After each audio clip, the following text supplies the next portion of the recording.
Bonsoir à tous. Je vais juste attendre encore 5 secondes, enfin quelques secondes, s'il y a d'autres personnes qui veulent nous retrouver. Donc là, vraiment, le principe ce soir, c'est de discuter des signaux de communication chez le chien et chez le chat. Donc, qu'est-ce qui nous envoie comme signaux, comment les interpréter et qu'est-ce que nous, on peut envoyer comme signaux qui peuvent mal être interprétés quand on essaie de communiquer avec nos animaux et notamment avec le chien, où souvent la communication est assez erronée quand on leur demande des choses et que finalement ils ne peuvent pas comprendre ce qu'on leur demande. Est-ce que tout le monde m'entend bien du coup là?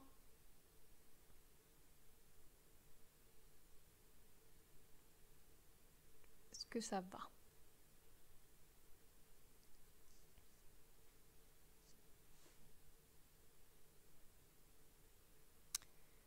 Ok, super. Donc on va commencer. Et on va commencer par les signaux que vous connaissez chez le chien. Donc dites-moi, là à la volée un petit peu, je vais regarder dans le chat, quels sont les signaux que vous connaissez chez le chien, qu'est-ce qui vous interpelle, essayez de me mettre le signal et ce que ça signifie pour vous. Et puis on va essayer de faire un tour sur tous les signaux des chiens. Donc d'abord vraiment le chien et ensuite on fera le chat en deuxièmement. Mais dites-moi un petit peu tous les signaux que vous connaissez chez les chiens, les signaux de communication, tout ce qu'ils peuvent vous envoyer comme information. Et ce que vous en pensez derrière,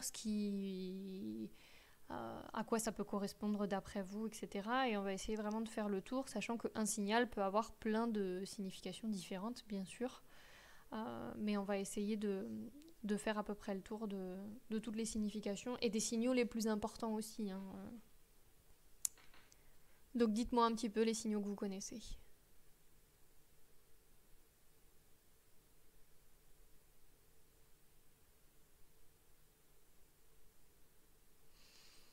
Un chien qui remue la queue, il est content, il aime ce que l'on fait.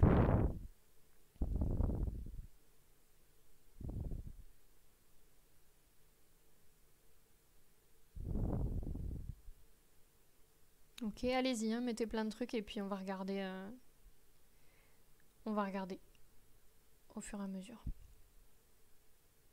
Donc oui, un chien qui remue la queue, il est content, il aime ce que l'on fait. Oui, en partie. La plupart du temps, c'est ça. Après, ça peut être aussi un signal d'apaisement. Un chien qui va remuer la queue quand vous êtes en colère, c'est pas parce qu'il est content, c'est juste parce qu'il essaye d'apaiser aussi la situation. En fait, il comprend pas forcément pourquoi vous êtes en colère. Et du coup, il peut remuer la queue aussi parce qu'il n'est pas très très à l'aise et donc il essaye de dire oh, je suis gentil, j'ai rien fait de mal. Mais la plupart du temps, quand il remue la queue, effectivement, c'est plutôt un contentement. Alors, se lèche les babines, pas à l'aise, tourne la tête, fuit du regard. Alors oui, tout ça, c'est des signaux en général de malaise. Un chien qui se lèche les babines, alors pas forcément, un chien qui se lèche les babines, ça peut être aussi parce qu'il a faim, ça peut être aussi juste avant la prédation, tout à fait. Mais un chien qui se lèche, c'est plutôt quand il se lèche la truffe, mais tu peux aussi avoir du léchage de babine qui signifie le fait qu'il soit pas à l'aise. Le fait qu'il tourne la tête ou qu'il fuit du regard, effectivement, ça peut être un malaise. Ça peut aussi être un signal d'apaisement. Véritablement, vous allez demander quelque chose à votre chien qui lui plaît pas ou vous allez l'approcher pour lui faire une caresse et là, le chien va tourner la tête, l'air de dire je suis pas trop à l'aise avec ce que tu fais. Ok, dresse les oreilles et s'immobilise vers un point attentif. Oui, plutôt. Ça dépend du corps, s'il est relativement tendu ou pas. Ça peut être aussi une menace. Un chien qui dresse les oreilles et qui s'immobilise, ça peut aussi être une menace. Donc, à voir le reste du corps. Pour s'apaiser et calmer les autres, tourner la tête, se lécher les babines, contourner, ne pas regarder dans les yeux.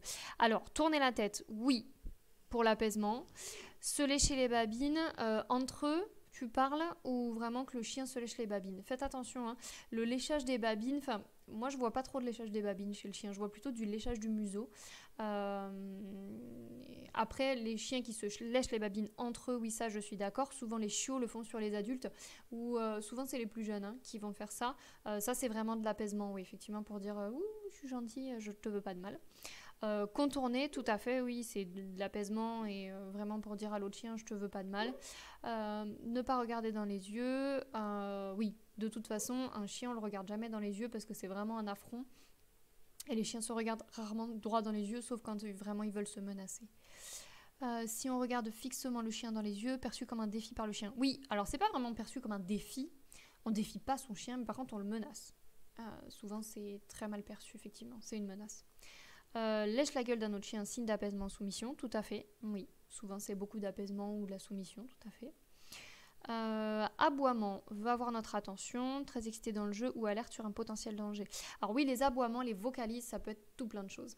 Ça peut être des agressions territoriales, ça peut être des demandes d'attention, ça peut être de l'ennui, ça peut être de l'excitation, ça peut être du stress, de la panique. Voilà, ça peut être pas mal de choses les aboiements. C'est pas si évident que ça à distinguer, mais il y a beaucoup de significations aux aboiements.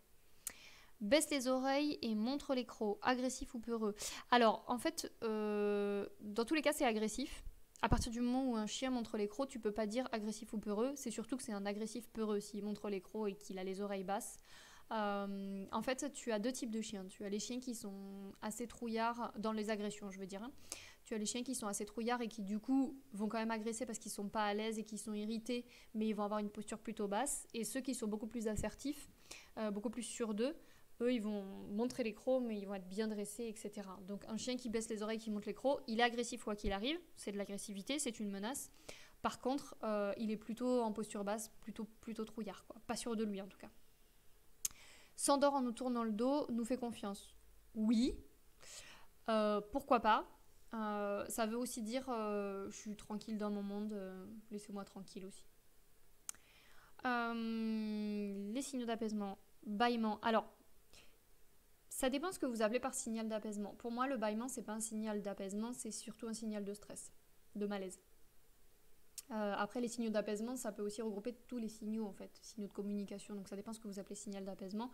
Pour moi, quand on veut vraiment apaiser une situation, c'est vraiment le chien qui tourne la tête, le chien qui prend vraiment, qui fait des courbes pour aller voir l'autre, ce genre de choses. Le bâillement, c'est plutôt un signe de stress. Que entre les pattes, signe de peur. Plutôt oui. Plutôt. Bouge la tête sur les côtés quand il entend un nouveau bruit notamment. Curiosité. Oui, souvent c'est ça. Quand curiosité ou attentive du moins, c'est pas forcément de la bonne curiosité. En tout cas, il est vigilant. Il peut être un peu stressé, mais en tout cas, il est à l'écoute et il se demande ce qui va se passer. Ouais. Montre les dents, prévient qu'il va mordre. Tout à fait, c'est une menace. Un signal de menace, tout à fait. Pose la patte sur notre bras, veut qu'on arrête de le caresser. Alors, pas forcément. Au contraire, t'en as qui posent la patte sur le bras et qui veulent qu'on les gratouille en dessous. Là. Donc, ceux qui posent la patte comme ça, ils veulent juste qu'on les gratouille en dessous, sous le torse. Donc, pas forcément. Ça peut être une demande d'attention. Poser la patte sur le bras. Demande d'attention impolie d'ailleurs. Parce que vraiment, c'est insistant. Mais ça peut être plusieurs choses. Pas forcément un arrêt, par contre ça peut être aussi un arrêt, hein, tout à fait. Quand on l'enquiquine, il peut nous repousser aussi avec sa patte, c'est tout à fait possible. Chevauchement égale dominance, supériorité hiérarchique. Alors, pas toujours. Ça dépend sur qui. Donc, chevauchement sur d'autres chiens ou sur l'être humain, ça peut être de l'excitation aussi. Tu as des jeunes chiens ou des chiens qui ont un statut hiérarchique tout à fait clair, hein, qui peuvent s'exciter comme ça. Ils sont tellement excités, tellement dans l'excitation qu'ils peuvent chevaucher les gens ou les autres chiens. Ça peut être une demande d'attention, ça peut être vraiment de l'excitation, il ne sait plus quoi faire, il ne se contrôle plus, donc il chevauche. Mais ça peut être effectivement une insertion hiérarchique qui n'est pas correcte, donc un chien qui ne sait pas trop où est sa place au sein de la maison. Et là, je vous invite à revoir ma conf sur la sociopathie pour comprendre un petit peu ce que c'est que tout ça. Pose la tête sur la cuisse, demande des caresses. Oui, pourquoi pas. Ça peut être une demande d'attention, pas forcément de caresse. Attention, hein, la demande d'attention d'un chien n'est pas forcément une caresse. Les caresses ne sont pas forcément toujours bien reçues par l'animal, donc il faut faire attention. Il y en a qui ne supportent pas d'être caressés. Idéalement, quand vous avez un chien qui vous demande de l'attention et que vous êtes réceptif à ce moment-là, que vous avez envie de répondre, faites-lui une caresse, arrêtez, regardez comment il réagit. Il bouge pas, il vous re-regarde, c'est qu'il a envie d'une caresse. S'il tourne la tête et qu'il s'en va, c'est qu'en fait, il n'avait pas trop envie d'une caresse. Pourquoi pas du jeu? Peut-être que là, il va aller vous chercher un jouet, l'air de dire, bon, c'est bon, maintenant que j'ai ton attention, on va jouer. Mais faites attention, la caresse, c'est pas forcément la première demande des chiens. Se retourne, ventre en l'air, veut qu'on le gratouille. Alors, pas forcément. C'est comme les chats. Les chiens qui se mettent sur le dos et ventre à l'air, ça veut pas forcément dire gratouille-moi le ventre. Ça veut juste dire je suis content, je me détends, je suis heureux, mais ils vont pas forcément aimer que tu leur gratouilles le ventre. Donc ça dépend des chiens, encore une fois. Par exemple, les chats, souvent quand ils font ça, vaut mieux pas gratouiller le ventre parce que ça va vite les énerver. C'est pas une zone qu'ils apprécient en général. Mais c'est en tout cas un signal de détente. Détente, contentement, ouais. Se met sur le dos, forcément soumission. Non, pas forcément, justement. Donc, tu as des chiens qui se mettent sur le dos et qui se roulent par terre. Moi, le mien, il adore ça. Hein. Dès qu'on le met dans l'herbe fraîche, il se roule, etc. C'est absolument pas de la soumission. Le mien, il a absolument aucune position de soumission sur le dos. Il ne s'est jamais mis sur le dos devant moi quand j'élève le ton ou quoi que ce soit. Les postures de soumission, c'est absolument pas forcément de se mettre sur le dos. Il y en a plein qui ne le font pas. Ça peut juste être je m'éloigne ou je m'assois. Ça, c'est un signal d'acceptation, hein, de soumission, entre guillemets. Avec les congénères aussi. Le fait de se mettre sur le dos, ça peut être effectivement de la soumission, c'est de l'apaisement. Souvent, ça dépend. C'est de l'apaisement en fait. C'est vraiment pour dire à l'autre chien en face je suis pas méchant, je suis cool, donc on s'arrête là. Position du prieur, malaise digestif. Oui, ça peut, tout à fait. Malaise digestif, donc douleur gastrique, douleur hépatique, douleur digestive de manière générale. Tout comme le ptyalisme, hein, le fait que les chiens mâchonnent, hyper salivent. Ça peut être des douleurs digestives aussi. Mais la position du prieur, ça peut être le fait qu'il s'étire aussi, tout simplement. Ça dépend s'il la tienne la position ou pas. Mais les étirements nombreux, ça peut être aussi un signal d'apaisement. Soit je suis pas à l'aise, soit je veux pas de mal, je viens gentiment. Je sais que par exemple, il y en a plein qui vont le faire. Les chiens qui sont punis au panier, punis à leur place, ils vont sortir du panier en s'étirant et ils regardent le propriétaire, genre en mode je m'étire, tu vois, je fais rien de mal, donc ne me fâche pas. Je sais que j'ai pas trop le droit, mais je tente un truc. Donc ça peut être un signal d'apaisement aussi. Et quand les chiens viennent nous renifler les fesses, ça veut dire bonjour comme avec ses congénères. Non, pas forcément. En tout cas, c'est des odeurs qui les attirent énormément. Donc ça peut être tous. Alors, t'en as que c'est une hypersexualité, hein, donc ça les attire. Quand les filles, vous êtes indisposées, que vous avez vos règles, ça attire énormément les chiens, notamment les chiens mâles. Donc non, pas forcément, c'est des odeurs qui les attirent. C'est pas pour dire bonjour, en tout cas c'est pour identifier effectivement les odeurs, des odeurs qui les attirent, quelque chose. Mais c'est pas comme ça qu'ils disent bonjour en général. Ok, d'autres signaux qui vous viennent ou on passe au PPT? J'essaye de reprendre un petit peu tous les signaux. Je vais vous montrer un petit peu ce que j'ai prévu. J'ai peut-être pas tout mis, mais j'ai mis le principal et je vous ai mis des petites icônes à la fin, vous verrez, que vous retrouvez très facilement sur internet. Signe du traîneau, irritation pruritanale. Oui, tout à fait. Ça, on est plus dans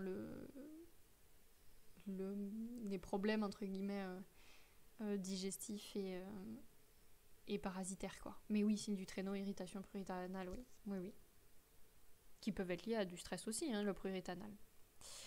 Ok, allez, on regarde un petit peu les signaux que j'avais prévus. Donc les premiers, effectivement, très très classiques, le chien qui tourne la tête. Saute sur les gens, hyper excitation. Alors pas forcément. Un chien qui saute sur les gens, il n'est pas forcément hyper excité, mais il a peut-être été renforcé à chaque fois qu'il sautait sur les gens, il avait de la tension. Il faut savoir quand même que, et ça on va en rediscuter après, mais en gros, quand vous voulez dire bonjour à un chien, si vous voulez pas qu'il vous saute dessus, ne vous baissez pas en fait. Soit vous restez droit et quand vous avez un chien qui est assez excité en fait devant vous, si vous voulez pas qu'il vous saute dessus, idéalement vous vous mettez de profil.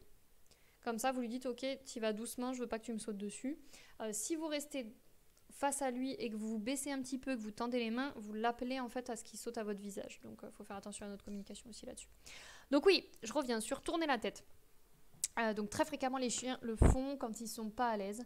Vous allez vous approcher de votre chien en essayant de lui faire un bisou, par exemple sur le museau. Il va tourner la tête, l'air de dire non, je suis pas à l'aise avec ça, je veux pas. Donc souvent c'est du malaise, c'est pour apaiser les conflits aussi. Donc un chien par exemple très assertif ou très sûr de lui ou très bourrin qui arrive sur un autre chien, l'autre chien va avoir tendance à tourner la tête, l'air de dire oulala, vas-y doucement, je te veux pas de mal, ne me fais pas de mal, je suis gentil, quoi. Donc c'est vraiment une posture qui est pacifiste. Le but c'est vraiment de désamorcer le conflit et c'est tout à fait utilisable par l'humain comme la plupart des je vous l'ai mis là parce que sinon j'avais peur d'oublier, mais vraiment c'est utilisable par les humains de manière générale. Les signaux que vos chiens font, vous pouvez les utiliser. Alors évidemment, lever la patte, etc., vous n'allez pas faire ça, mais tourner la tête sans aucun problème, ils le comprennent très bien. Tourner les yeux de droite à gauche et baisser la tête, souvent c'est la crainte d'une approche brutale aussi. C'est pas tout à fait la même chose que tourner la tête, mais vous avez en fait vraiment les yeux qui tournent de droite à gauche et des chiens qui baissent la tête et qui ont le regard qui va vraiment de droite à gauche. Ça c'est quand vous allez trop brusquement sur votre chien et il peut manifester ce signal de malaise en fait. Se lécher la truffe, vous m'en avez pas trop parlé en fait, vous m'avez parlé plutôt de se lécher les babines, et donc là sur cette photo on a l'impression qu'il se lèche un peu les babines, effectivement il se lèche plus la truffe que les babines, les chiens qui se lèchent la truffe c'est mauvais signe. Vraiment, surtout quand c'est répété, donc vous avez plein de chiens qui vraiment se lèchent comme ça, là, le museau. Vous avez plein de vidéos sur internet, regardez un peu sur les vidéos qui sortent là où les propriétaires s'amusent à emmerder le chien jusqu'à ce qu'il craque. Vous en avez énormément qui font ça, là, les vidéos comme ça, je trouve ça vraiment atroce et ils se mettent dans un danger mais terrible. Vous avez vraiment les chiens qui se lèchent le museau, et qui retroussent un petit peu les babines. Et en fait, quand c'est répété, ce léchage de truffe, si c'est répété rapidement, vous pouvez être sûr que la suite c'est une morsure. Donc quand vous avez un chien qui se lèche la truffe, tout de suite on prend du recul et on réfléchit à ce qui se passe. Parce que là derrière, vous risquez vraiment d'arriver à une morsure. Alors, donc vraiment, le chien se sent vraiment menacé. Bien sûr, s'il est en train de se lécher les babines et le museau parce qu'il vient de manger quelque chose, rien à voir. Mais dans un contexte hors alimentaire, où vous ne proposez pas de l'alimentation ou le chien, vous ne le faites pas saliver ou quoi que ce soit, c'est un signal de menace qui est très clair et il faut vraiment se méfier parce que souvent la morsure fait suite. Les bâillements, très fréquents chez le chien aussi. Souvent, c'est ce qu'on recherche en comportement. Si on a des bâillements fréquents à la maison et très sonores, c'est un signe aussi bien de lassitude et d'ennui. Donc un chien, vous êtes en train de lui demander des trucs, ça fait 10 fois que vous lui demandez de s'asseoir. La 11e fois, il bâille parce que ça le saoule, en fait, tout simplement. Ça l'ennuie. Mais c'est aussi un signe d'anxiété. Vraiment à la maison, quand les chiens sont pas à l'aise ou à l'extérieur, quand il se passe quelque chose, une bagarre de chiens ou des gens qui sont trop proches, etc., le chien se met à bâiller. Ou chez le vétérinaire, vous regarderez dans vos consultations, vous avez souvent des chiens qui se mettent à bâiller et qui bâillent assez fort. En fait, vous avez vraiment ce petit bruit strident, ils font un bâillement avec un petit bruit un peu aigu. Ça, c'est souvent des signes d'anxiété. Bon, et bien sûr, vous avez la fatigue aussi, hein, quand vous avez des chiens qui sortent du panier et qui bâillent. Donc, vous demandez bien en comportement, est-ce que votre chien bâille ? Oui, il bâille beaucoup, mais est-ce que c'est qu'en sortant du panier ? Oh bah oui, c'est quand il se lève de son panier. Oui, bon bah voilà, il se réveille de sa sieste, c'est comme nous, pas de souci. Et il y a quelqu'un qui me demande impatience. Oui, ça peut aussi, mais en fait c'est plus de l'anxiété que de l'impatience. Enfin, c'est une manifestation genre je suis pas bien là. Ça peut être, on y va, hein, mais genre quand t'es impatient, t'es pas bien. Genre bon, on bouge, on y va. Oui, gémissement, grognement, bâillement, mais c'est du malaise du coup. C'est plus du malaise que de l'impatience en fait. Il en a marre d'être ici, il est impatient. Oui, il est pas à l'aise d'être ici. On y va, on est impatient. Ça va un peu avec, ouais, tout à fait. Plisser les yeux, comme ce joli chien le fait. Ça, c'est un signal d'apaisement vraiment par excellence. Les chiens qui arrivent, souvent vous les voyez arriver en plissant les yeux comme ça, et puis posture très basse, ils remuent la queue, ils sont à ras du sol presque. Ça, c'est vraiment pour désamorcer une situation stressante. Quand il y a vraiment ces signaux-là, et c'est vraiment une attitude très pacifiste, hein, vraiment le signal d'apaisement par excellence. D'autres signaux de stress, de communication très classiques que vous retrouverez beaucoup en consultation vétérinaire pour les chiens qui sont stressés ou les chiens qui ont des phobies. Donc ça va être la polypnée, la tachycardie. La tachycardie, vous ne pouvez pas trop l'objectiver sauf sur une table de consultation.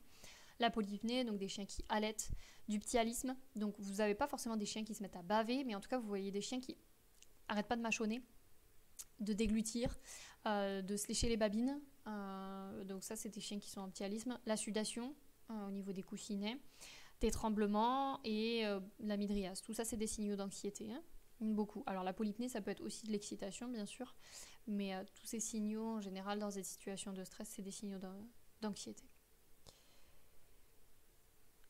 Différentes postures, les postures d'appel au jeu. Donc là, comme le chiot boxer nous le montre bien, vraiment les postures d'appel au jeu, le but c'est de diminuer la distance avec les individus en face, de favoriser le rapprochement véritablement. Donc vous avez beaucoup de chiots qui font ça face à des chiens adultes qui sont assez impressionnants ou juste des chiens adultes parce qu'ils ont un petit peu peur.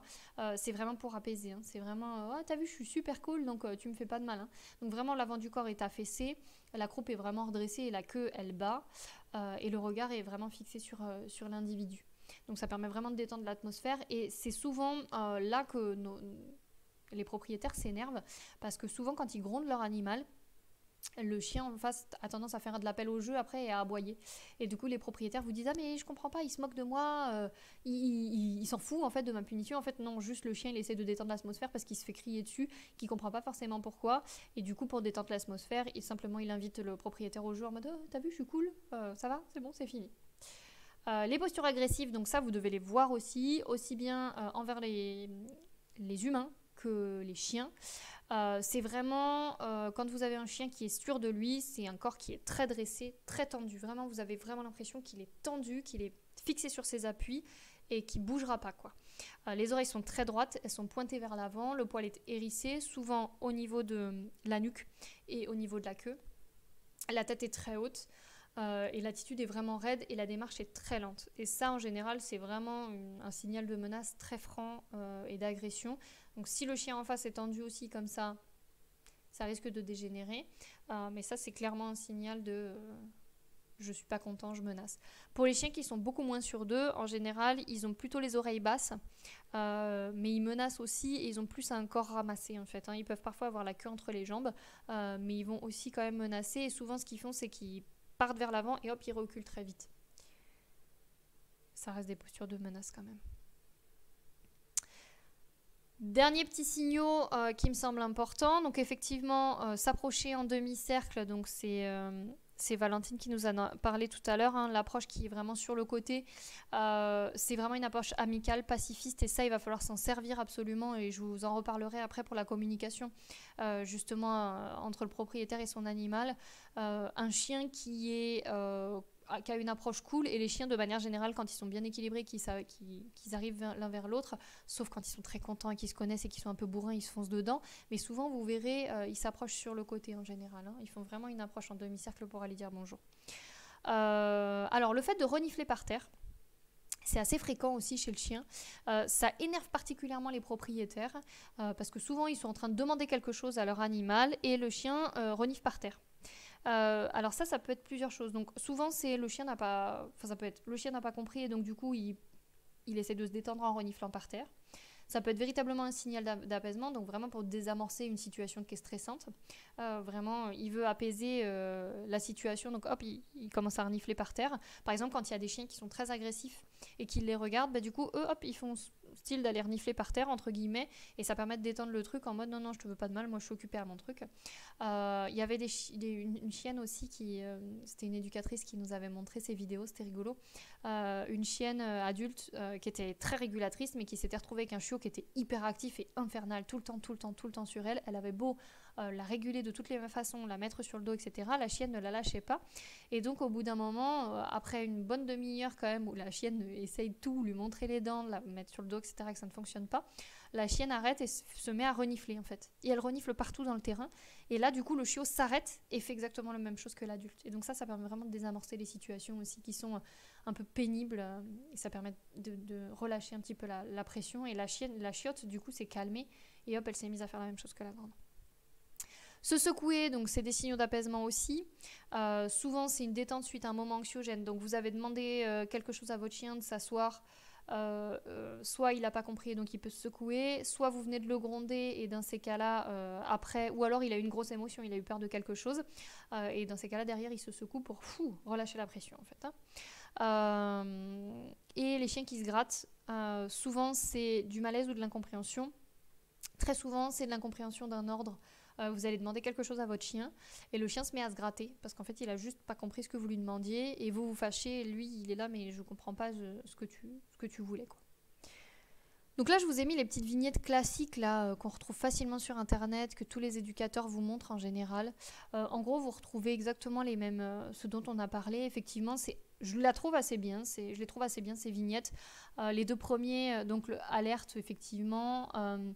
Le deuxième, il est attentif, entre guillemets, plutôt que suspicieux. Anxieux, avec la queue entre les jambes, les oreilles basses, etc. Menaçant, énervé. Pisse, effectivement, il fait de l'apaisement, quoi. Stressé, oui. Enfin, voilà. Vous avez vraiment tous les petits signaux, là, et je les trouve plutôt pas mal. Et je trouve qu'ils sont plutôt tous à peu près clairs. Il y en a où je suis pas forcément toujours tout tout à fait d'accord, mais ils sont plutôt bien quand même. Pareil pour ceux-là, vous retrouvez à peu près tous les signaux et c'est relativement clair et relativement vrai, donc vous pouvez vous baser là-dessus. Et ça, c'est pas mal pour expliquer aux propriétaires justement quels sont les signaux d'apaisement chez le chien. Alors maintenant, nos erreurs, on va voir un petit peu nos erreurs de communication avec les chiens. Je m'axe surtout sur le chien plus que sur le chat, parce que le chat, ça va être plutôt les signaux que lui nous envoie. Nous, on envoie peu de signal à son chat parce que les interactions sont complètement différentes du chat et du chien. Souvent, le problème des interactions qu'on a avec le chien, c'est dans tout ce qui est punition et apprentissage. Le chat, il y a aussi des punitions, mais la communication n'est pas tout à fait la même. Comme c'est pas un être social, c'est pas tout à fait la même chose, alors que le chien, comme c'est un être social, il se mêle au groupe social et donc il essaye de comprendre notre communication. Donc c'est pas tout à fait pareil au niveau de la communication. Alors, les choses à savoir. En gros, quand on veut réprimander un chien, il faut toujours se réconcilier derrière. Ça, c'est important. C'est comme nous, quand on se dispute entre humains, on aime bien se réconcilier derrière. Sinon, ça crée des tensions et de l'angoisse. Chez le chiot, les possibilités pour réprimander, on a une possibilité de bloquer le chiot physiquement jusqu'au retour au calme quand ils sont très excités. Vous pouvez le caler contre vous et le calmer, en fait, le maintenir un petit peu sans une pression forte, hein, mais juste maintenir une petite contention, attendre qu'il relâche au niveau musculaire et le relâcher. Ça, c'est tout à fait possible. Et c'est beaucoup plus faisable sur un chiot que sur un chien adulte. C'est possible aussi de le plaquer au sol. Après, en général, il faut y aller par parcimonie et surtout, on ne le plaque pas en le jetant par terre, quoi, hein. Mais c'est tout à fait possible quand ils sont excités et qu'ils vous mordillent de partout, de les calmer physiquement. Pour le chien, souvent, c'est l'exclusion du groupe social. Ce à quoi il faut faire attention, donc c'est-à-dire le mettre en dehors du groupe, donc le mettre dans une autre pièce à l'écart. Ce à quoi il faut faire attention, c'est qu'il ne faut surtout pas se placer devant lui. Quand on veut le déplacer d'un endroit, par exemple, votre chien il est sur le canapé, vous voulez le faire descendre du canapé et l'envoyer à son panier. Si vous avez le canapé qui est là, que vous êtes là, que vous restez devant lui en lui demandant de descendre du canapé, le problème c'est qu'il se dit « Ok, moi je dois aller là », mais il me bloque le passage, il fait barrière le propriétaire. Donc si vous dites à votre chien, tu files, tu t'en vas, mais d'un autre côté, votre corps, il lui dit, non, non, non, tu restes là et tu bouges pas, c'est très compliqué pour lui de comprendre. Donc surtout, ce qu'il faut, c'est se mettre de profil, sur le côté. Vous avez votre chien qui est sur le canapé, hop, vous vous mettez sur le côté, en fait, et là, vous lui dites, tu files à ton panier. Et là, vous faites plus barrière, et du coup, l'ordre est beaucoup plus vite compris. Ce qu'il faut surtout aussi, c'est arrêter de réprimander le chien quand on a des signaux d'acceptation. Souvent, les propriétaires continuent de gronder l'animal, alors que celui-ci, il est parti dans son panier, il baisse la tête justement, il tourne les oreilles, où il s'est assis, ou ce genre de choses, et les propriétaires continuent de gronder l'animal, et donc là, le chien, c'est là qu'on finit par avoir de l'agressivité derrière, parce qu'en fait, le chien, il s'est déjà excusé, et vous continuez de l'embrouiller, et là, vous perturbez vraiment la communication parce qu'il ne sait plus quoi faire pour désamorcer la situation. Il s'est déjà excusé, il ne sait plus quoi faire d'autre, quoi. Donc ça, il faut faire très attention à partir du moment où vous avez un signal d'apaisement. Quand le chien, vous le dites de filer, il s'en va. C'est bon, terminé, on arrête de gronder. Et idéalement, pour se réconcilier, ce qu'on fait, c'est qu'on rappelle le chien, on lui demande un ordre. Et s'il le fait, vous pouvez récompenser derrière. S'il le fait, ça veut dire qu'il a accepté la punition, entre guillemets, et que le conflit est terminé. Et donc, vous pouvez ensuite le récompenser. Le rappel, ce qu'on fait souvent, c'est qu'on garde une posture très droite et on est face au chien. Donc du coup, vous avez votre chien qui est là, vous êtes là, vous êtes hyper droit et vous rappelez votre chien hyper droit. Et la sensation que vous envoyez à votre chien, c'est viens ici, mais franchement, je suis pas content. Le fait d'être très dressé, très droit, on fait barrière. Et du coup, pour le chien, c'est pas du tout plaisant. Donc souvent, eux, ils viennent tout doucement parce qu'ils ont un peu peur de ce qui va se passer. Donc ils viennent pas forcément au rappel, ou alors ils viennent tout doucement parce qu'ils savent pas trop ce qui va leur tomber dessus en arrivant. Donc ce qu'il faut faire surtout, c'est prendre plutôt une position accroupie et se mettre de profil. Donc le chien, il est là. Donc vous allez vous mettre de profil et accroupi, plus vers le sol. Le franchissement d'un obstacle ou d'un passage, donc souvent vous voulez mettre par exemple le chien dans le jardin, ou vous voulez lui faire passer une porte, sauf qu'il ne l'a jamais passé, il n'est pas serein, ou il doit aller chez le vétérinaire, etc. Ce qu'on fait souvent, c'est que vous avez le passage qui est là, admettons, le propriétaire il est là et le chien il est devant. Le propriétaire il se met devant à cet endroit-là et il dit au chien de passer. Sauf qu'en fait, encore une fois, il fait barrière avec son corps. Donc du coup, c'est très compliqué pour le chien de vouloir passer. Donc ce qu'il faut faire vraiment, encore une fois, c'est soit on s'engage devant le chien, on passe et on lui demande de nous suivre. Donc là, vous avez passé le danger, donc le chien va vous suivre. Soit on lui indique le passage, en fait. Vraiment, vous avez le passage ici, vous vous mettez sur le côté, vous lui dites d'y aller et vous lui emboîtez le pas par derrière. Donc ça, c'est tout à fait possible aussi. Ça, c'est des erreurs de communication posturale qui sont assez fréquentes et qui perturbent pas mal l'animal parce qu'en fait, il ne sait pas trop ce que vous lui demandez parce que votre posture, elle n'est pas bonne. Ensuite, il y a tout ce qui est coalition physique. Donc ça, c'est tout ce qui est proxémie. De toute façon, depuis tout à l'heure, la communication posturale, en gros, c'est comment utiliser le corps dans l'espace. Comment placer son corps dans l'espace, c'est la proxémie. Donc la coalition physique, ça, il faut s'en servir. À chaque fois que vous avez quelqu'un qui veut demander un ordre et qui n'y arrive pas, vous venez vous mettre à côté. Par exemple, un enfant qui veut demander un ordre à un chien, le parent doit se mettre à côté de l'enfant pour renforcer. Lorsqu'on gronde un enfant, il faut faire attention à ce que le chien ne vienne pas en coalition avec nous-mêmes. Souvent, ce qui se passe, c'est que vous avez un parent qui gronde l'enfant et le chien, qu'est-ce qu'il fait? Il se met soit à côté de l'enfant, soit à côté du parent. Donc soit à côté de l'enfant pour prendre la défense, soit à côté du parent pour renforcer. Sauf que c'est pas au rôle du chien de prendre parti dans ce genre de conflit. Donc quand c'est comme ça, si vous avez le parent qui est en train de gronder l'enfant et que le chien intervient, le parent se met à côté de l'enfant, envoie le chien au panier, ferme la porte, de telle sorte que le chien ne puisse pas venir, se remet en face de l'enfant, le gronde, termine le conflit, et ensuite ils font revenir le chien, ils se mettent en coalition physique, donc l'un côte-côte, à côté de l'enfant, le parent à côté de l'enfant, on demande au chien de s'asseoir et on termine. Quand on rencontre un inconnu ou lors d'accueil d'inconnus aussi, ce qu'on fait souvent, c'est qu'on arrive en face vraiment des personnes. Alors souvent sur les chiens excités ou sur les chiens peureux ou sur les chiens agressifs, quand on anticipe et qu'on a peur que le chien interagisse avec la personne, souvent ce que les gens font, c'est qu'ils vont tout droit face aux gens, ils raccourcissent la laisse, ils tirent, et ils restent à côté du chien. Donc là, le signal qu'ils envoient aux gens, c'est « T'as raison, c'est un ennemi, je ne suis pas à l'aise, donc il va falloir qu'on réagisse face à lui et je suis tout à fait en accord avec ce que tu vas faire. » Donc si le chien réagit, en plus, le propriétaire resserre encore plus la laisse, et donc là, ça encourage encore plus le chien à continuer. Ce qu'il faut faire quand on a un chien qui n'est pas à l'aise avec les inconnus ou qui est trop excité, etc., il faut vraiment arriver en courbe par rapport aux gens, c'est ce que je vous disais tout à l'heure, se placer à côté de la personne et se mettre face au chien. Et donc là, la personne devient un allié et donc plus une source de danger ou de stress pour le chien. Pareil, quand vous avez des inconnus qui viennent à la maison, le chien se met à aboyer ou ce genre de choses, avant d'aller ouvrir la porte, vous ouvrez la porte, vous vous mettez, donc vous avez la porte qui est là, j'essaie de me mettre bien, la personne qui est là, vous arrivez ici, donc vous ouvrez, la personne est ici, vous ouvrez, et ce que vous faites, c'est que hop, vous allez vous mettre à côté de la personne et le chien est en face ici. Vous vous mettez à côté de la personne et vous demandez au chien de s'asseoir. Et là, la personne n'est plus une menace puisqu'elle est acceptée par le propriétaire. Lorsque vous avez un chien qui est excité ou qui a peur d'un inconnu ou d'un autre chien, ce que vous pouvez faire, c'est dès que vous voyez des signes d'excitation, faire demi-tour, sans vous énerver ou quoi que ce soit. La seule chose que vous faites, c'est que vous faites demi-tour et vous dites à votre chien de vous suivre. Donc tu viens, on y va. Le chien va redescendre en pression, vous lui demandez de s'asseoir et vous vous mettez face à lui. Et donc le danger est dans votre dos.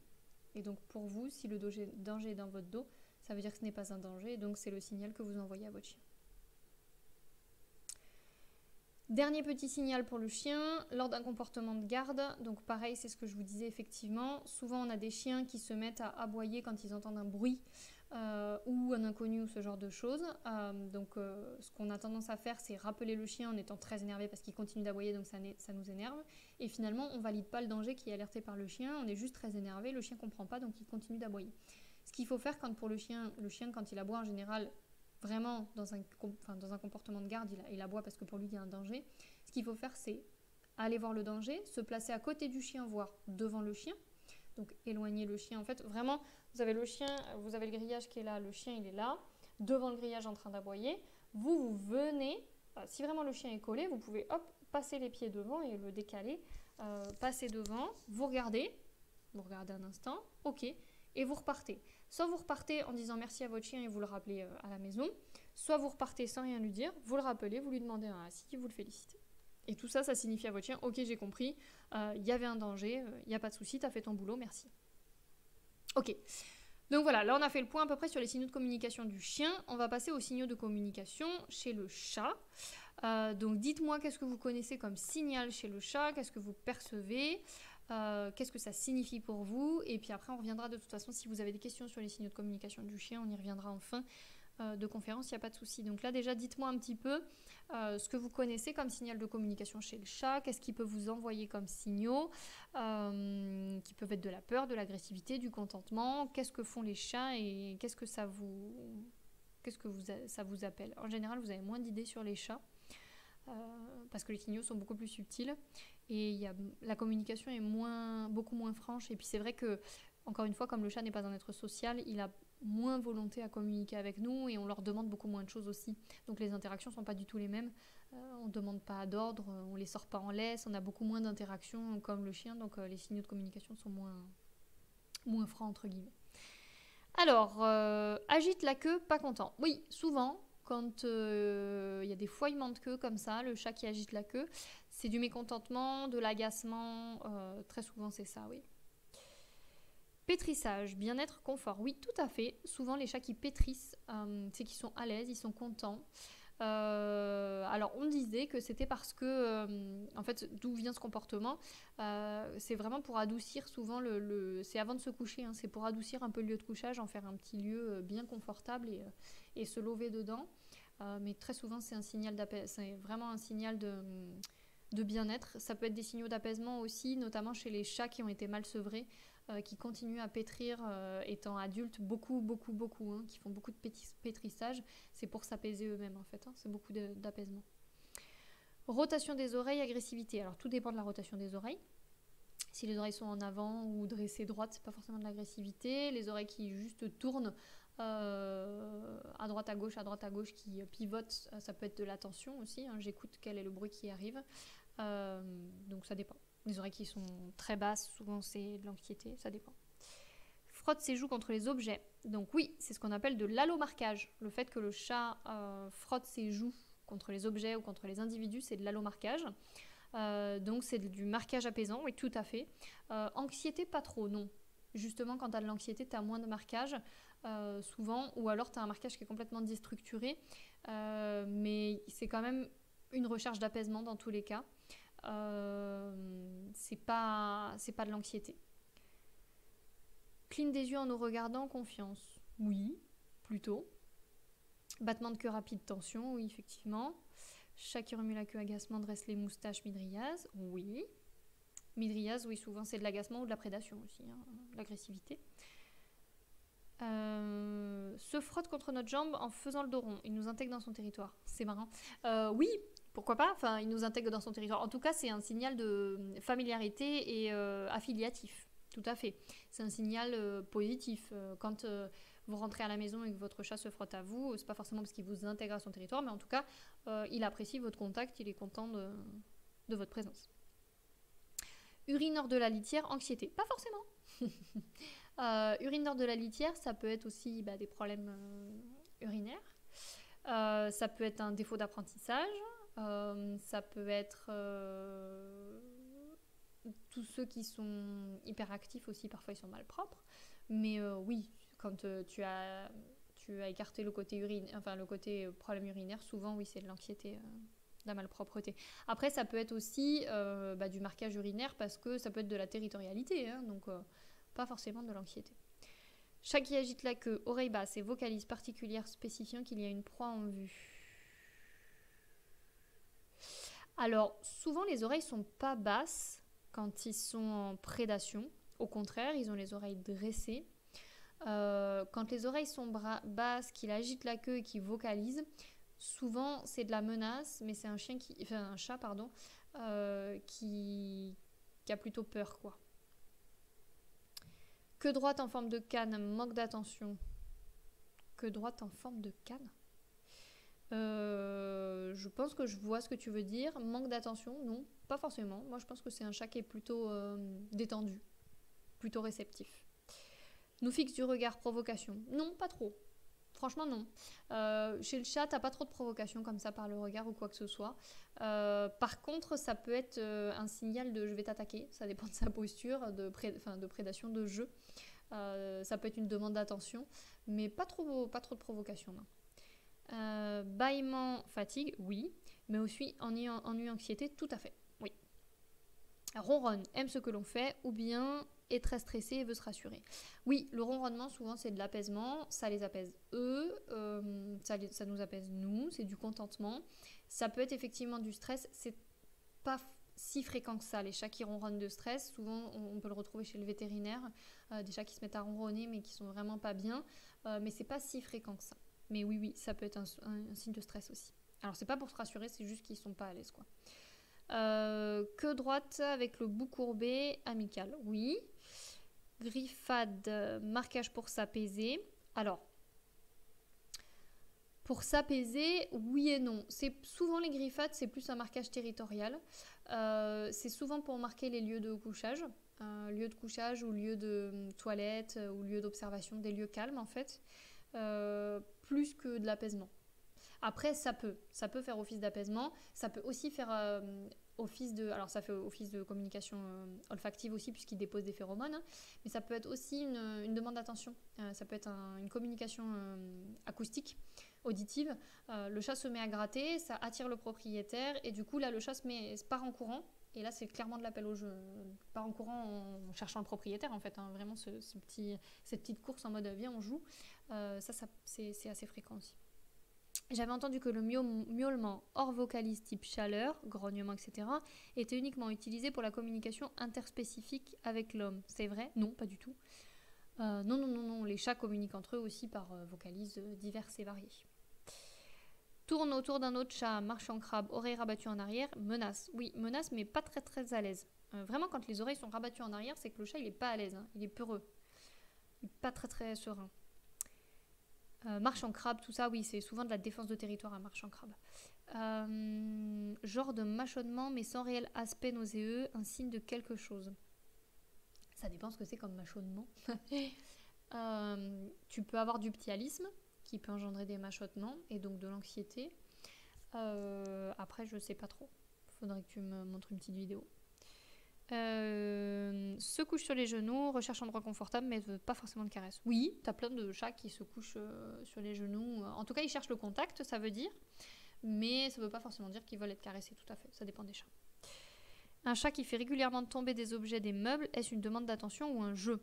Alors, ça peut être une demande d'attention, si à chaque fois le propriétaire derrière ramasse et joue. Ça peut être aussi des chats, souvent les chats ils sont très prudents et ils ne font pas tomber les affaires, donc quand ils font tomber, ça peut être des chats qui sont hyper actifs. Les HSA chats, ils sont complètement maladroits, ils font tout tomber par terre. Ok, je pense qu'on a fait à peu près le tour. Donc on va voir ce que je vous avais préparé. Je vous ai préparé déjà tout ce qui est approche et posture, sans parler du signal en lui-même.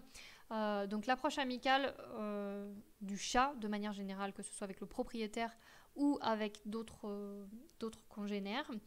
Donc souvent c'est, là on le voit bien sur la petite image là-haut, en fait le chat se met à marcher d'une vitesse et dans une direction qui sont vraiment régulières, c'est ni trop rapide ni trop lent, difficile à définir, mais c'est vraiment pas une démarche toute lente comme la prédation, ni trop rapide en mode je viens te faire fuir. Souvent le regard il est détourné, c'est vraiment une approche pacifiste comme chez le chien. La queue est en position neutre, donc plutôt dressée en l'air ou alors avec le petit bout recourbé là, en forme de canne ou relevé. Donc ça c'est vraiment des approches qui sont tranquilles, amicales.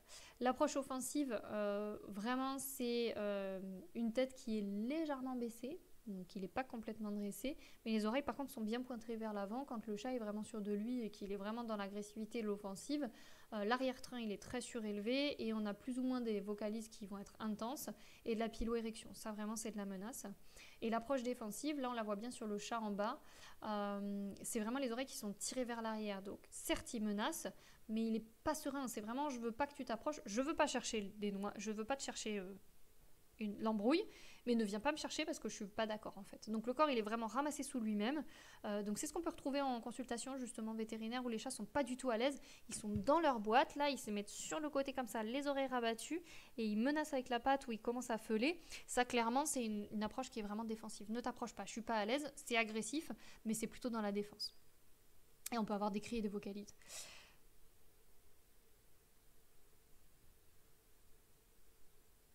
Ok. La posture d'affût. Donc là, on la voit bien aussi sur l'image.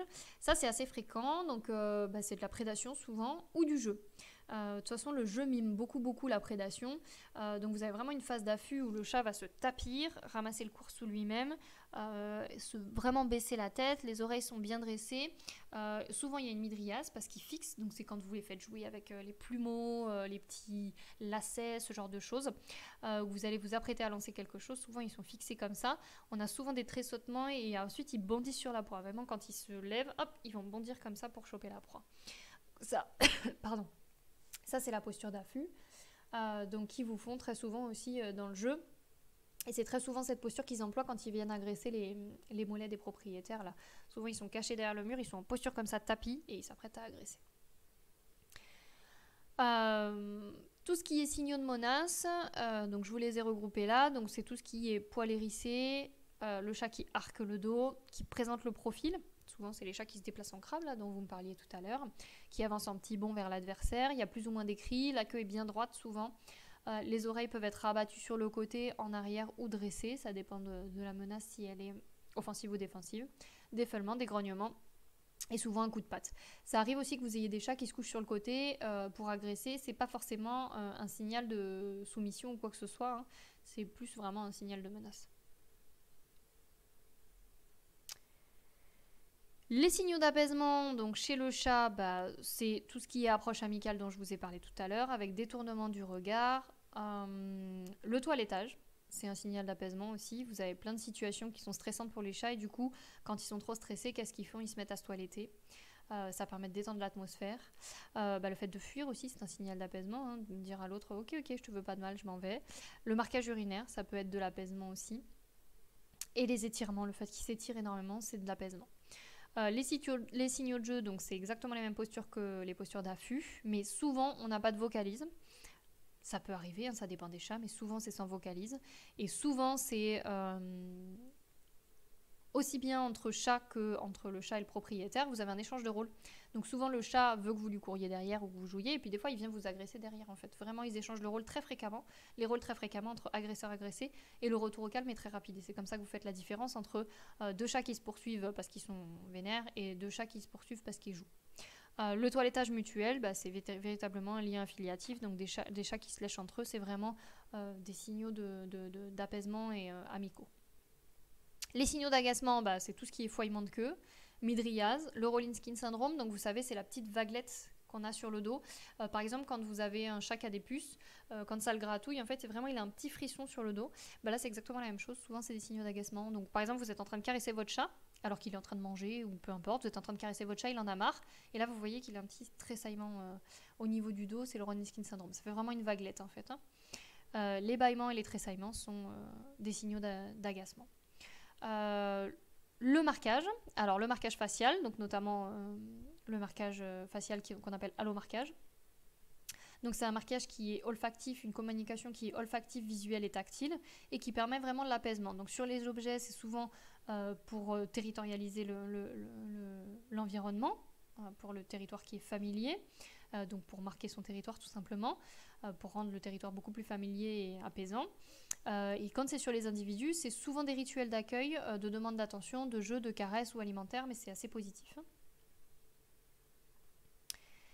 Le marquage pas griffade,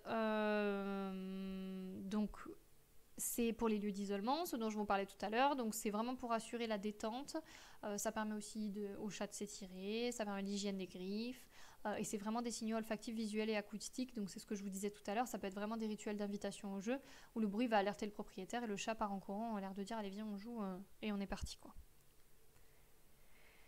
Et enfin, donc les ronronnements et le pétrissage. Donc les ronronnements, la plupart du temps, c'est, comme vous disiez, de la détente et du plaisir. Donc ça peut vraiment servir aussi de rituel de demande d'attention. Le chat qui se met à ronronner, ça attire le propriétaire et hop, il obtient ce qu'il veut.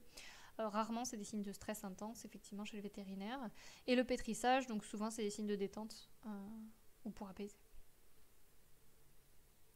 Pareil, je vous ai mis des petites affiches là qui sont pas mal, effectivement, où on repère bien les signaux de communication du chat, je trouve, la posture notamment, amicale sur ses gardes, détendu, agacé, content, irrité, effrayé et joueur. Je trouve que c'est plutôt pas mal. Et pareil, celle-là est plutôt bien aussi au niveau des postures et de la communication, donc vous pourrez re-regarder. Tout ça c'est vachement utile je trouve alors pour vous peut-être un peu moins, mais pour les propriétaires, de leur fournir des choses comme ça. Ça leur permet de se repérer un peu par rapport à leur animal et c'est plutôt bien. Ok, donc pour conclure, ce que je peux vous dire sur les signaux de communication et la communication avec les animaux, c'est que c'est à nous d'apprendre à lire les signaux de nos animaux, ça c'est indispensable. Eux, tous les jours, ils s'efforcent de communiquer avec nous et de nous faire comprendre leurs signaux et de se faire comprendre. Donc c'est vraiment à nous d'apprendre à lire leurs signaux et à nous d'apprendre à communiquer avec eux et de trouver une communication qui soit équilibrée pour tout le monde. Voilà. Et bien si vous avez des questions, allez-y. Là, je regarde juste ce que vous m'avez mis. Quand ils nous montrent leur derrière, voir ça s'asseye presque sur notre tête, c'est positif. Bah, c'est plus de la maladresse qu'autre chose, parce qu'un chat, il n'est pas censé s'asseoir sur ta tête. C'est rigolo, mais en tout cas, ça veut dire que tu ne représentes pas un danger pour lui. Des chats qui nous lèchent, c'est affiliation aussi. Alors, ça peut être de l'apaisement, un chat qui te lèche. Mais ça peut être effectivement de l'affiliation. Après, un chat qui te lèche, souvent, si c'est un adulte, c'est des comportements néoténiques, c'est plutôt le chaton qui va faire ça, mais c'est souvent en tout cas, c'est de l'apaisement et c'est plutôt positif. Le frétillement de queue des chats proche d'un support vertical mais sans marquage urinaire a-t-il une signification ? Souvent, ils déposent des odeurs quand même quand ils font ça. C'est pour faire du marquage urinaire, mais alors soit ils se retiennent parce qu'ils ont été punis, mais souvent tu as du marquage urinaire derrière. Donc même si tu t'en aperçois pas, tu as souvent une émission de gouttes ou quoi que ce soit. C'est du marquage en tout cas. Est-ce qu'on peut envoyer des signaux d'apaisement au chat ? Oui. Pareil que chez le chien. Tous les signaux d'apaisement du chat qui t'envoie, tu peux les envoyer aussi, sans problème. Après, souvent chez le chat, il faut apprendre à lire ces signaux et par exemple, quand vous avez un chat qui est sur vos genoux, les caresser mordeurs, et que vous êtes en train de caresser et qui commence à manifester qu'il en a marre, il remue la queue, il a son Rolinski syndrome, il vous regarde, du coup, vous pouvez tout à fait tourner la tête et lever vos mains, à l'air de dire « Ok, je te caresse plus, j'arrête en tout cas ». Et le fait d'écouter sa communication, c'est déjà de l'apaisement et de la communication que tu as avec lui. Donc ce qu'il faut plus avec les chats aussi, c'est vraiment essayer de lire leurs signaux parce que c'est des signaux qui sont très subtils et d'y répondre favorablement en écoutant ce qu'ils vous disent. Ça, c'est vraiment important. Mais tu peux les utiliser tout à fait, oui. Quid de la communication chien-chat ? Est-ce qu'ils savent comprendre les signaux de l'autre et communiquer entre eux ? Oui. Alors, pas tous les signaux, ils perçoivent pas tout, mais je peux vous dire que les signaux de menace, ils les comprennent très très bien. Ça, il n'y a pas de souci. Et les signaux sont quand même assez proches. Hein. Quand tu regardes, l'apaisement, c'est souvent tourner la tête, etc. Énormément de chiens le font au chat. Vous avez beaucoup de chiens qui tournent la tête quand le chat il est menaçant, justement. Alors, les chats qui sont souvent en crabe là, et qui menacent, qui ont les oreilles basses ou dressées, ça dépend de leur position. S'ils sont anxieux, plutôt peureux ou plutôt en mode tu t'approches pas, tu m'énerves. Les chiens tout de suite tournent la tête et le chat en général désamorce. Il vient rarement attaquer derrière. Bon, il y en a qui le font bien sûr, mais souvent le chat désamorce et ils se comprennent très bien. Les signaux de menace, quand le chat menace, le chien comprend très bien, et quand le chien menace et monte les dents, le chat comprend très bien aussi. Donc ils savent parfaitement communiquer entre eux. Mon chat gratte parfois sous le lit le matin, en plus de la séance de câlin moustache dans le nez. Est-ce également pour nous réveiller ? Pourquoi pas ? Ça peut tout à fait être un rituel qu'il a mis en place. Comme il gratte, ça fait du bruit et tu te lèves. Ou alors tu interagis avec lui, c'est-à-dire que tu l'appelles, tu lui dis non, tu lui dis stop. Ou tu lui demandes de monter sur le lit pour refaire un câlin. Pour qu'il arrête de faire ça parce que c'est énervant en fait qu'il gratte sous le lit. Si tu as eu une réponse favorable, en tout cas un contact, une réponse, une communication avec lui, ça peut tout à fait être un rituel de réveil, de demande d'attention. Ou alors ça peut être qu'il a envie de faire ses besoins, s'il est malpropre. Un chat qui reste sur le dos quand on lui dit non parce qu'il jouait avec quelque chose de défendu, genre les rideaux, alors qu'il était en train de jouer, c'est qu'il comprend pas. Ah non, pas forcément. Ça peut être un signal d'apaisement, ça peut être un signal de menace aussi. T'en as qui se mettent sur le dos et qui menacent. Ça peut être une posture défensive de menace. Genre, ok, j'ai compris, je me mets en défense, mais t'approches pas trop, me fais pas suivre. Mais non, c'est plutôt, il a compris, il est pas à l'aise, il désamorce quoi. Plutôt ça. Quid du chat qui disparaît au moment d'aller chez le veto alors qu'on fait tout pour paraître naturel ? Tu dégages des odeurs. Tu dégages des signaux, peut-être que tu as bougé un peu la cage de place, tu as ouvert le placard dans lequel il y a le carnet de santé, T'as peut-être mis du Feliway dans la cage. Enfin, en tout cas, t'as dégagé quelque chose qui fait que il a senti qu'il y avait quelque chose qui n'allait pas. Il y a de l'anxiété, t'as dégagé quelque chose. Il sait pas forcément que tu vas chez le veto, mais il sait qu'il y a quelque chose qui est pas normal, donc je vais attendre un peu. Ou alors t'es peut-être un peu stressé, un peu énervé en te disant purée, j'espère qu'il va revenir, ça m'énerve, ça m'agace, etc. Donc le chat fuit. Il fuit cette sensation négative entre guillemets et donc c'est pour ça qu'il revient pas.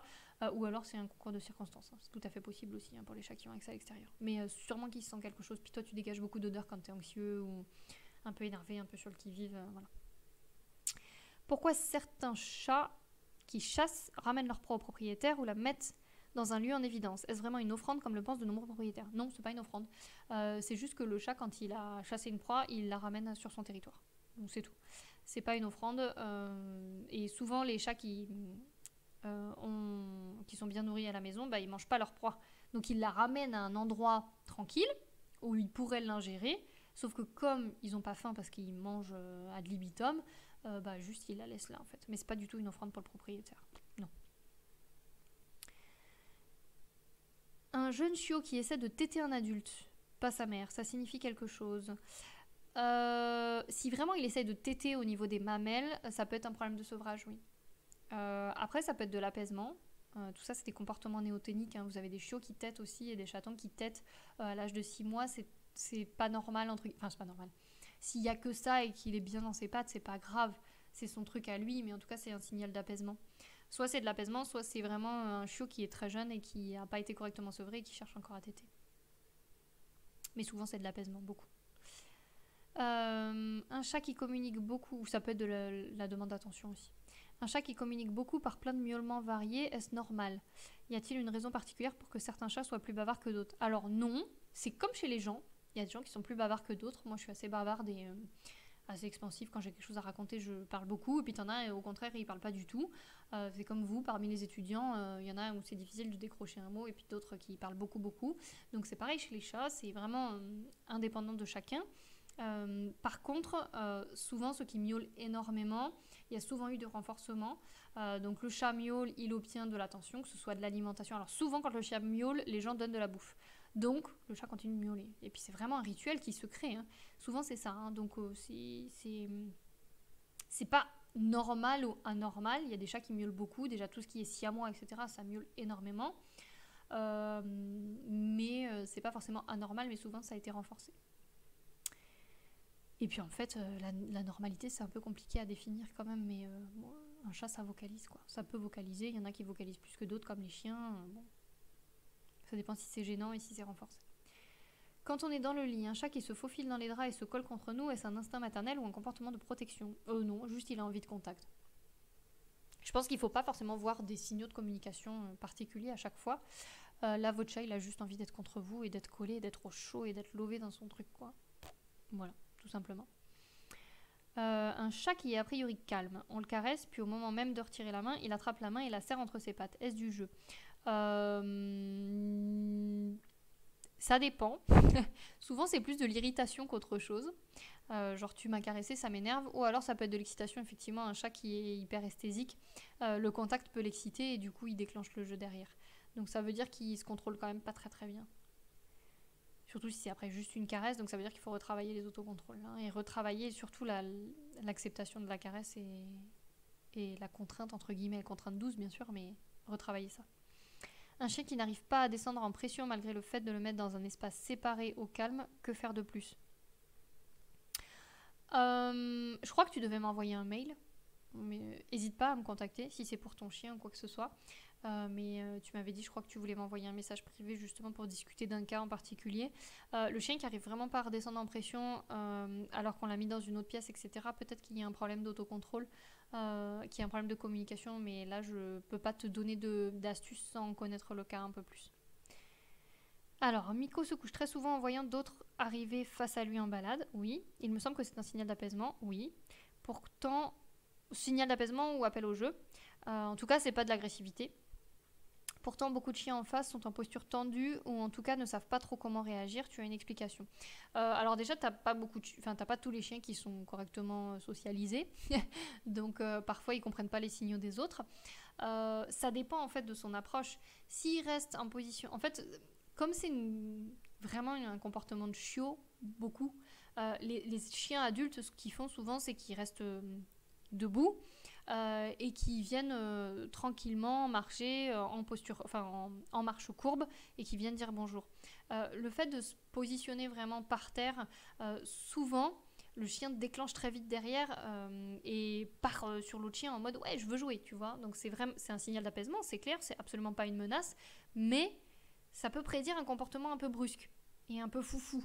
Et du coup le chien en face, s'il a absolument pas envie d'un contact et qu'il veut une approche plus douce, bah, parfois ça peut déstabiliser et ça peut mal faire réagir le chien en face. Je pense que c'est plutôt ça. Un peu hors sujet, des propriétaires m'ont rapporté le cas d'une chatte qui chassait énormément les souris, ce qui les arrangeait bien, qui a été stérilisée après avoir eu deux portées. Après la stérilisation, elle semble avoir perdu tout comportement de chasse.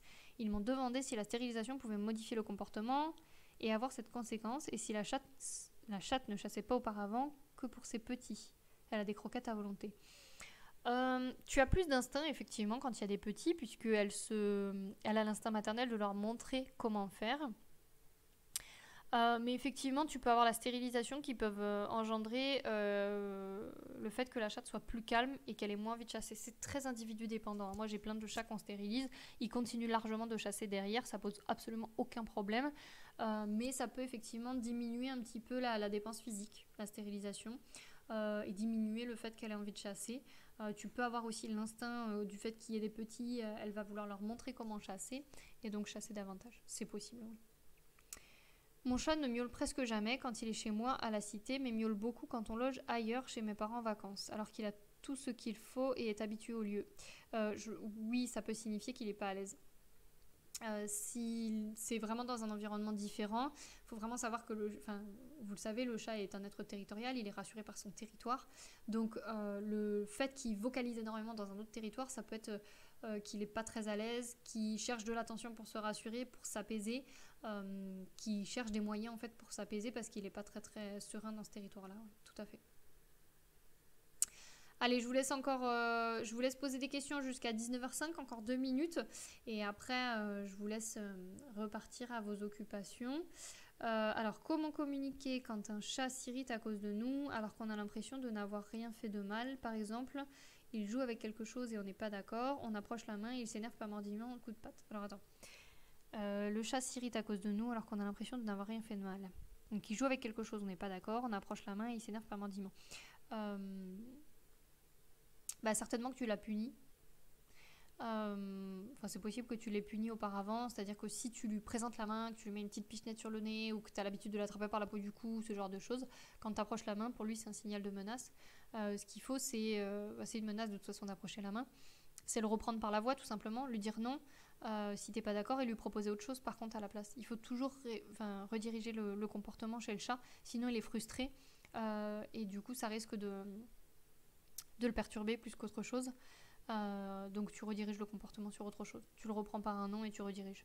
Tu lui proposes autre chose, un jouet, et tu prends de la distance surtout. Tu présentes jamais tes mains à un chat, en fait, il faut toujours passer par l'intermédiaire d'un jouet. Donc il faut répondre à ses demandes d'attention. Non, pas forcément. Par contre, s'il n'est pas à l'aise, tu peux le mettre sous Zilken et Feliway quand tu changes d'environnement. Peut-être qu'il n'est pas très bien, effectivement. Mais je répondrai... Alors ça dépend, si vraiment il est en détresse, oui, tu peux t'occuper de lui.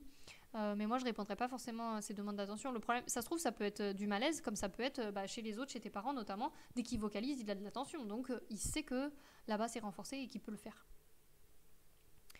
Un chien qui aboie, si ça gêne les vocalises, il vaut mieux pas renforcer, donc il vaut mieux pas répondre à ces demandes d'attention. Un chien qui aboie et saute beaucoup quand les propriétaires se mettent en tenue pour aller courir. Comment l'encourager et favoriser un peu plus de calme et moins de vocalises? Ils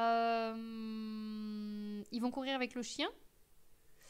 Il faut lui apprendre à se contrôler en fait. Donc ça veut dire que il faut désamorcer en permanence. Donc lui demander de s'asseoir, commencer à s'habiller et lui demander de rester assis et de se contrôler. Il faut travailler les autocontrôles en fait.